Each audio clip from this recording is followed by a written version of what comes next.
They are up and in the kitchen cooking breakfast in their Sunday morning PJs. Music blasts as they dance around like a perfect unit, hands reaching out to feel each other whenever they can. A couple so in tune they know when and where to step to keep in rhythm. Pancakes are flipping and eggs are frying.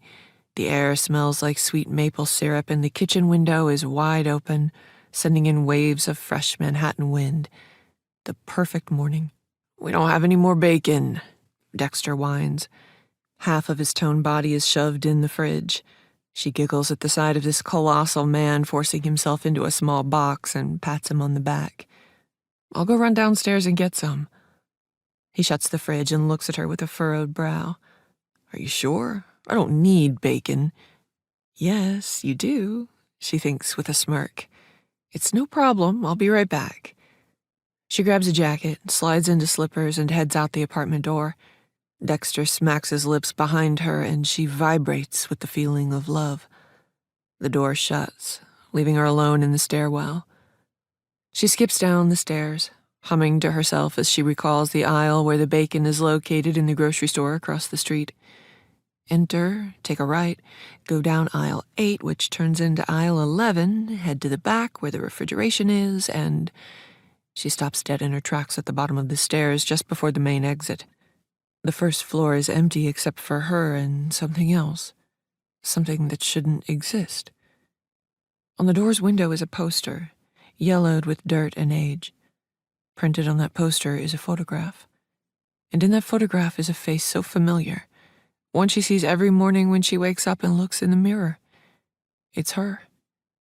Her mind grows dizzy with the unreality of it. Her knees wobble as though the floor beneath her turned to pudding. She leans on the railing to stay upright. When the world feels once again solid, she takes a step toward the door and peels the poster off the glass. The thing comes off with a slight tick of the tape releasing its grip from the building. Her fingers tremble around the page. It speaks to her in reverberations, like it's whispering sweet secrets.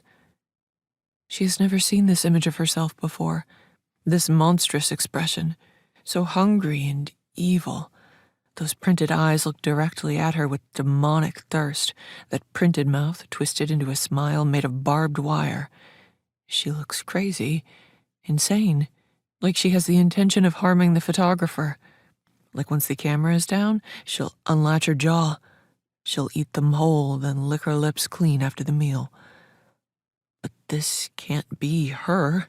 She isn't a psychopath. She would never pose for the camera like this. She doesn't even think her facial muscles could contort in that way.